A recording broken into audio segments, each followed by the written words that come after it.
welcome to Engaging Truth. My name is David Bahn. I am recently retired as pastor at St. John Lutheran Church in Cypress, Texas, now serving very part-time for the Texas District as a congregation support specialist. And I'm really pleased to have today as a guest for our program, Dr. Bill Hinz, who also serves not part-time, super full-time in the Texas District for Lutheran education. So Dr. Hinz, welcome. I'm so glad that you're here. Great. Thank you, Dr. Bahn. And it's great to be here with all of your audience. Yeah. And how about if it's Bill and Dave? Is Bill that and right?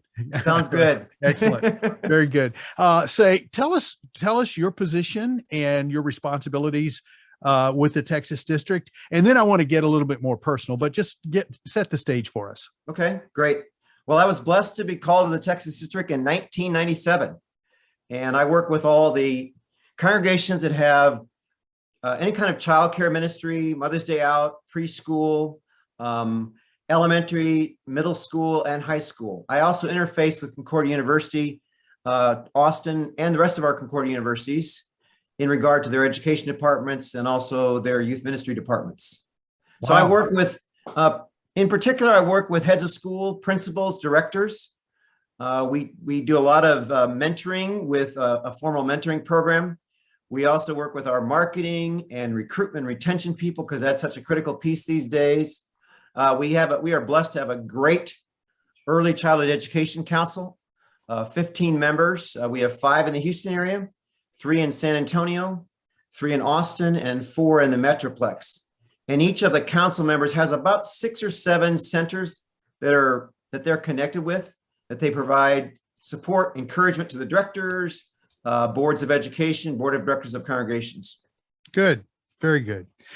So tell us a little bit about yourself personally. I know that you're married and have a family. We're acquainted personally. So tell us a little bit. Let the folks know. Great. Well, we are very blessed to have, Carol and I have been blessed to be married for 41 years. And we are thankful to have 3 children who are all in blessed marriages. We have 2 daughters and a son. Our daughters and sons are blessed with, between the 3 of them, with 6 grandchildren. So we're blessed with 6 children and with the spouses and also 6 children. They all do reside in the state of Texas. One's up in Carrollton and one lives here in the Austin area and one lives in the Kingwood area. Wow, that's a great blessing. And I know it's a great joy. I love seeing pictures of your family and hearing about them. And God bless you in that. Having so many children and grandchildren, I know that one of the things that is high on your priority list is person dealing with schools and early childhood centers and so forth, is how we can best help children to be successful. How would you define what that means to be successful from your perspective? Yeah, I think that's a great question as we think about what does it mean to be successful? There's a lot of different definitions out there. I really think that for me, as I think about success, is how can we help children from the Jeremiah 29:11, where it says, "For I know the plans I have for you, declares the Lord, plans to prosper you and not to harm you, plans to give you hope and a future." And I believe that when we give children a hope and a future, that helps them to be successful with their God-given talents. And kind of some of the ways that I think about hope would be certainly it starts with God's promises, resiliency, confidence in the ability to use their talents that God has given them, salvation through faith in Jesus, knowing their worth to God. It's not based upon what the world would judge as being worthy, and also their worth to others. And then a future, I think some of the ideas of success also revolve around future. We all want our children and those children that are connected to us, be they grandchildren, nieces and nephews, godchildren, we want them to be as successful as they possibly can. And I believe that also involves a future, a vision for a path ahead. How can we help them? When Carol and I used to teach marriage enrichment classes, we would talk about when you're working with your own teenagers, how do you help set the stage for their future marriage? Well, one of it's, how you model marriage, how you model forgiveness, but also giving them a future. Giving them a vision for the future, that God really desires them to be married to one woman or one man desires them to, to be in a relationship with their spouse before sex and not the other way around. But having a vision for that. We talked, when I work with teenagers, we talked about what is it you want for your future spouse? So how are you preparing yourself right now for that? The old in Proverbs 29:18, where there's no vision, the people perish. I think for a lot of kids, they don't really have a vision for their future, except maybe I want to be an NBA star. Yeah, and we know that's not really realistic if you live in the United States, because there's not too many of them that make it to the NBA. The old Rodgers and Hamilton, if you don't have a dream, how are you going to have the dream come true? So I think helping our kids dream about the future, not in a kind of whimsical way of, oh man, I wish I could be president, or I wish I could be the ambassador to the Bahamas, but in practical ways of helping them give the skills. And so part of that comes around tools for living in today's world. Part of being successful is to gain those tools. I like the number our days and give us a hope. I think that's important to help our students understand and our own children understand what that means. A discernment in choosing best things. Boy, there's a lot of choices out there. Yes. And the world's selling them a lot of false choices. So how can we help them to discern? And then I think a critical part of that success is providing them with multiple mentors. Oh, that's good. That's a good thought. We are talking with Dr. Bill Hinz, who is the director. What is your title once again? I'm sorry. Director of School Ministry. Director of School Ministries with the Texas District of the Lutheran Church Missouri Synod. You know, when parents and grandparents think about their children and grandchildren, one of the things that I hear regularly, and I feel it myself, is just the fear of the future for our kids and our grandkids. And I'm wondering, how does Lutheran education maybe help with that? How does that maybe help? And part of it you've talked about, but is there a way in which Lutheran education can really help us have a greater less fear about what tomorrow might bring for our kids and grandkids? I think there's so many uncertainties in the world right now. We're a very polarized society. There's a lot of, with social media, it's so easy to get on and criticize the government or criticize your neighbor or criticize your neighbor's opinions. And it can be very challenging for our young people that certainly they sense that, they feel that. So I think one of the ways that we help them really in our high schools, we're blessed with 11 different Lutheran high schools in the state of Texas. Really? And one of the ways that we help them is to really plot their future. And when I talk to a lot of juniors and seniors, both in Lutheran schools and Christian schools and public schools, boy, when you ask them the question, what do you plan to do with your life? A lot of them, there's this blank stare.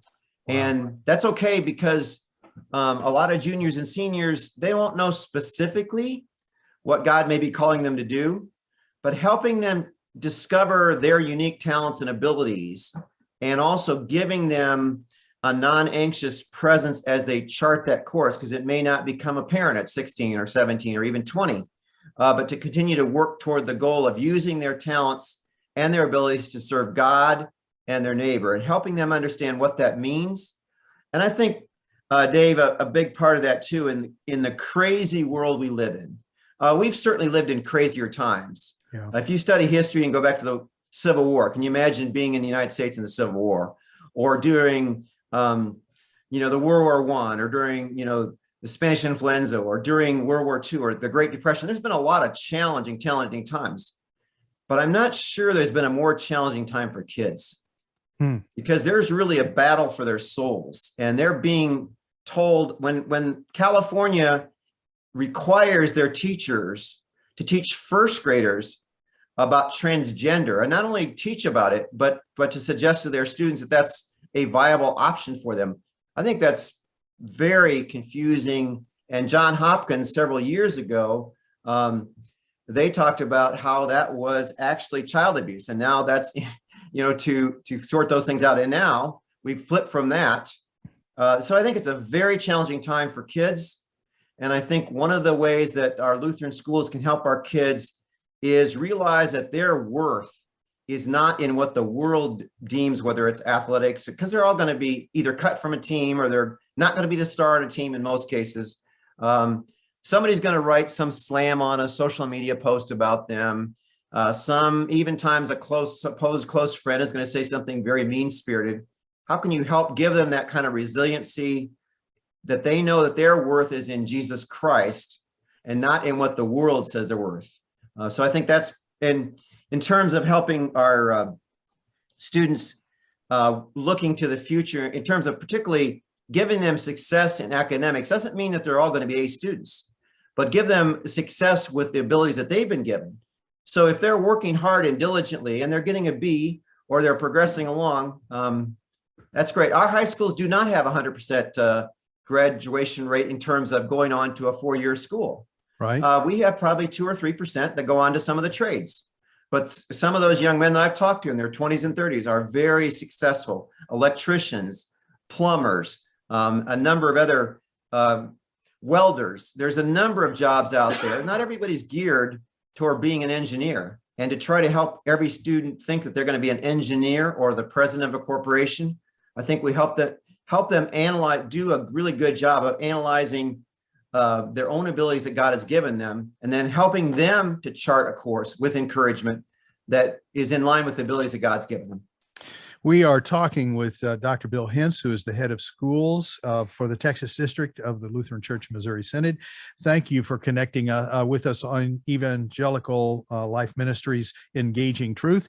ELM is a group of volunteers in the Houston area who not only plan each of these broadcasts, but also produce them. Each broadcast is founded on God's word, centered in the saving grace of Jesus Christ. Your prayers and financial gifts help us send each broadcast through various delivery technologies to our country and even throughout the world. So we invite you to go to elmhouston.org. That's elmhouston.org, and click on the donate button to support this ministry. Or you can send your support to ELM, P.O. Box 568, Cypress, Texas 77410. Again, that's ELM, P.O. Box 568, Cypress, Texas 77410. We appreciate every gift and promise to use your gift to send the good news of Jesus around the world. Bill, one of the things that just so strikes me whenever we talk, it's so clear that the message of Jesus Christ, our salvation in him, is just part of the fiber of your being. And it's not something that just you kind of have to wonder about, or that it's at all hidden. It's very front and center for you. Is that true in our Lutheran schools as well? And how does that look? What does that look like in math class or science? Yeah, I think one of the blessings of our Lutheran schools, and I've sat on a number of accreditations visits with other Christian schools and been in a lot of public schools, been connected with a lot of public administrators. And one of the things that in terms of how that central message is so connected to our Lutheran schools, it really starts, Dave, with the teachers and administrators. It starts, first of all, with the head administrator setting the tone in the board. You know, what are we looking for when we add a teacher? What do we want to be looking for? Redeemer Lutheran School in Austin would be one example of that. Their tagline is "Love Jesus, love learning, and love others." Wow. It is very interesting that in a very liberal city, Austin, Texas, they have teachers. They have in a time when a teacher shortage is evident in both public schools, private schools, and Christian schools. They have a ton of teachers that want to teach at Redeemer Lutheran School. Wow. Because of what they stand for. It's also interesting in their parent population, even though Austin's a very liberal city, and there are a number of parents that do come to Redeemer School. They know the tagline. They understand it's a Christian school. They understand there are going to be obviously the things like devotions and chapels and things like that. But what we help them to understand is it's not just in the devotional time or not just in the religion class, but it's throughout the day. And so when you teach history from a Christian worldview, or when you teach writing, why do we want to become good writers? It goes back to the reasons public schools were founded in Massachusetts. And I don't have the exact date before me, but it was in the 1600s. And it was the old Satan deluder law that we do not want to be confused by Satan. So we want to teach kids to be able to read the scriptures so they will know that what Satan's sowing is not true. And think how far some of our public schools have come since that day when we were teaching that, and that the reason for having public schools for all kids was to teach them to read so they could read the scriptures, to where we're at today, where we're teaching California that in first grader that transgender is one of the options you should be looking at. But it really starts, Dave, I think, with right at the top, from the senior pastor, the pastoral staff, the head of school or principal, the board of education. We have to say what that vision is for teaching Christ across the curriculum. And so when you're teaching speech class, why are we teaching speech? Not just so we can be great orators, but that we can use that speech to give glory to God and whatever he calls us to do. And that may be certainly first and foremost a child of God, but also as a mother or a father, as we instruct our children, and as you and I are blessed to, grandchildren and godchildren. But that really is in each individual class. And the relationships that teachers develop is so critical to sharing that faith. I have a neighbor, Jack. He's going to be 78 on September 6th. Jack's got layers and layers of stuff that he has to undo. We have regularly talk about faith. We regularly talk about Jesus. He describes himself as a Methodist Buddhist. He grew up sort of quasi-Methodist. But when you talk to Jack, he has to take layers and layers off before you can really get to truth. But when you talk to a 4-year-old or an 8-year-old or a 14-year-old that's kind of wondering about life, and you have a loving relationship, a trust relationship that you've built, and they know that you care about them, then what you share with them about scripture and God's word and about Jesus Christ, it really has an opportunity to take seed and grow. I think about Mary and Martha, and Jesus said, and what Martha was doing was good stuff. It wasn't like she was doing evil stuff. She wasn't spending all her time on screen time, although I know they didn't really have screens in first century Bethlehem. But he said, Mary has chosen the one thing needful. And our students, as we care for them and help them go through life, charter life, navigate life, they can start to get a glimpse of that. They see it modeled in us. So during this past year, we've had quite an experience with the whole COVID virus and the pandemic and the shutdown and so forth. How have Lutheran schools weathered that storm? Have they come through it well? Has it been a blessing or a difficult? I'm sure it's been a challenge. What's the status there? Yeah, that's a great question, Dave. So in our high schools this past year, in this last school year in 2021, we were actually, our high schools were up 4%. Wow. So we were very blessed with that. We, in our elementary schools, we were down 1%. We did have a number of our elementary schools that were up, but we also had in some other areas, in small towns, et cetera, sometimes moms and dads chose to keep their kids home and not even, now we did have online access and some of them chose to do that. On our preschools on September 15th, we were down from the previous year. So last September of 2020, we were down 22.6%. Mm-hmm. And that was not just in our Lutheran preschools but even other Christian preschools and business preschools. We have seen a tremendous increase throughout the year, a steady climbing of numbers throughout the year. And all of our summer programs were up for 2021, even compared to back to 2019 pre-pandemic numbers. So I anticipate we do our census figure, if you will, on September 15th. I expect our numbers in 21, 22 to be very close to what they were, or possibly even slightly exceed 2019, 2020. And the great thing about those numbers to me represent not just numbers and financial ability to do programs well and carry on ministry, but that every one of those students, we have over 15,000 students in our Lutheran preschools and elementary schools and high schools. Every one of them, as you know, Dave, represents an opportunity to share the gospel. Yeah. And in many cases, during the pandemic and even before the pandemic, I'm involved in my city with a group of pastors, and across denominations, attendance has been sliding. They've been lamenting that, used to be regular meant almost every Sunday or even every Sunday. When I was growing up, that meant every Sunday in my family. And for many of my friends, it meant every Sunday. Nowadays, if you say you're a regular attendance, that means Probably every month and maybe twice if if you're really Really regular. regular. Yeah. And that's really declined. We have our students as might say a captive audience in quotes, 35 hours a week.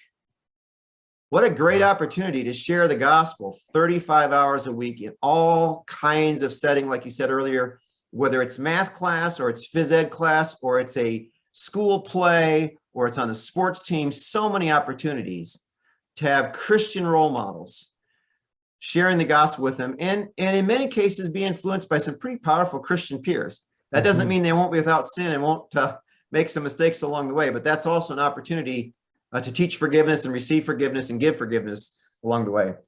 So we have just a little over a minute left here, almost 2 minutes. What would be the one thing that you would want people to know about Lutheran education as they're tuning in? Again, we're talking with Dr. Bill Hinz, who's the head of the Lutheran Schools in the Texas District of the Lutheran Church Missouri Synod. What would be the one thing you would hope people would understand about Lutheran education? Well, I think the one thing would kind of go back, Dave, would go back to that hope in a future. I think about Matthew chapter 6, the Sermon on the Mount, 19 through verse 24, where Jesus talks about treasures in heaven. And you cannot serve both God and money. I think that, to me, helping them understand that Jesus Christ loves them, forgives them, and has a purpose for them, not just in heaven. He's got a purpose right now for them as future husbands and wives, as future engineers. I almost said Aggie engineers, as future engineers. Sorry, right. Longhorn fans. Future engineers, future doctors, whatever God calls them. Yes, also some plumbers in there. We're going to sure need them. Some electricians in there, some welders. Whatever God has gifted them, help them to understand his calling on their life, to understand that they are unique. They don't have to be. They're not just unique because they're Garrett Gilbert and the captain of the Lake Travis football team that won 2 state championships and goes on to play college ball. They are gifted and unique because of the way God has created them. So I want our listeners to understand in our Lutheran schools, we strive and we accomplish helping them understand they are a child of God first and foremost. They are loved by the God of the universe. We help them cultivate a prayer life. We help them cultivate a being in the Word and to get to know the Word and eat and drink from the Word. And it's when they're done well, and we have a lot of our Lutheran schools in the state of Texas that are done very, very well. I always encourage people, if you have a question about going to Lutheran schools, go shadow for a day and shadow for a day at your other option. And I guarantee you 95% of the time, it will be a very clear-cut decision in favor of our Lutheran schools. I'm going to give you a real big challenge here just in the last 30 seconds. Okay. What is on your prayer list? I know you're a man of prayer. And what's on your prayer list these days? Well, part of what's on my prayer list is I regularly am praying for key pastors and principals and directors. We have 13 new directors. The pandemic was tough on early childhood directors. We had 13 new directors, and I'm very thankful for them. We have 9 new administrators. We were blessed to fill 9 of 10 slots. We had to go with an interim. We called Jerry Brunworth off the bench to be our interim executive director at Dallas Lutheran Schools. So if you're going to call somebody off the bench, Jerry's Dr. Brunworth's a pretty good guy to call off the bench. But I'm regularly praying for Tom Geyer and Steve Glandorf and Kelly Breimer and Tiffany Kirkwood and Dr. Dave Denny and just the list of them. And also our prayer, I do regularly pray for Mike and Cindy Newman, our president of our district. I pray for Dave Bahn, one of our district. And I regularly pray certainly for all of my children and grandchildren. And I also pray, I'm blessed to be a godparent of 5 kids, including one from when I was a teacher. And Fantastic. So I regularly lift them up in prayer and try to connect with them. Thank you so much, Dr. Bill Hinz with the Texas District of the Lutheran Church Missouri Synod, the Christian Education Director. God bless you, my friend. And thank you for joining us today. Thank you. It was a pleasure to talk to our listeners. God bless you all. Bye now.